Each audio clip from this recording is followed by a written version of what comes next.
أنا مرة ولا بقى سودا وينو مفتن ديش أيان سنة يا مركان ديش كورن قولي ذلك وسميه والله سالم runtii horta macnaha hadii guuleed dhowr arrimood oo ka hadlay oo dhinaca macnaha da fiiriso dhaqaalaha iyo dhiirigelin la'aan runtii hada fiiriso xiriirka macnaha ay rabaan in ciyaaryahanka oo la yimaado saacado macnaha ay waxay ku leeyihiin anaga ciyaaryahanka waxaan ku qaadanaynaa inuu time kaas aan ku qaadana waayo time kaas aan ugu qayb galaynaa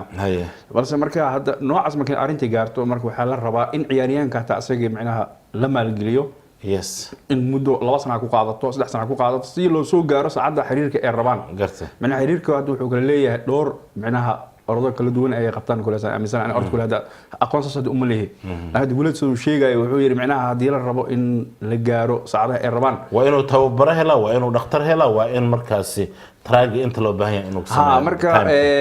in macnaha dadka xiriirka hadda xiriirada dadku macnaha way kala badan yihiin laakiin hadii shuruudaha maanta ay noqdaan ciyaaryahanka waxaan ku qaadinaynaa saacado ay gaarto macnaha ama basket ha noqoto orodka kubadda wax kasta ha noqdaan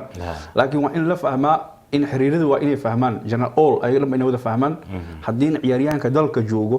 iyo kan dibadda joogo hadda say guulad sheegay wuxuu isku xirannahay gartay oo macnaha waa iska warhaynaa ku dhaqaaq soo socdaan dhalinyarada maanta soo ogtahay waa adduunka waxa lagu horumar waa social media way iska warhaayeen way isku xiriin ayna waxa malaysa hal qabiil oo malaysa naam ma sha macnaha way iska warhaayaan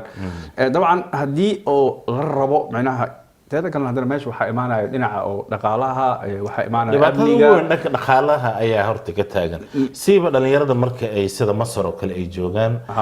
khadka telefoonka assalamu alaykum wa rahmatullahi wa barakatuh